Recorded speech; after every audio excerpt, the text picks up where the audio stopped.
স্বীকার করতে চায় না, কারণ ও ভীষণ ভদ্র, তাই স্বীকার করতে চায় না। ওকেও কিন্তু আমরা যেরকম পুরুষ অধিকার আন্দোলন অনেক বাধা বিপত্তি কাটিয়ে আজকে এখানে, ওর লড়াইটাও কিন্তু একই রকম, কিন্তু ও স্বীকার করে না, খুব ভদ্র, বলে না না সেরকম না, আমাদের দিদি আমার সবাই খুব ভালোবাসে।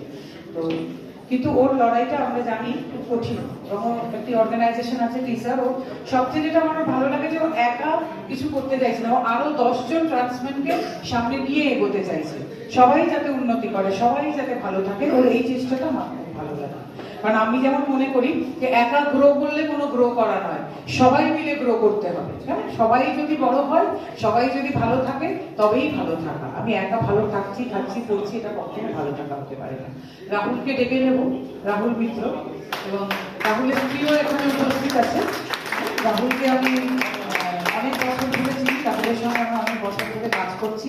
রাহুলকে পুরস্কার দেওয়ার জন্য আমি অনির্বাণ সিনহাকে ডেকে দেবো, কারণ অনির্বাণের সঙ্গে, অনির্বাণ আমাদের secretary of Bengal men's forum, অনির্বাণের সঙ্গে রাহুলের খুব যোগাযোগও বেশি, প্রচুর কাজ এরা একসঙ্গে করে।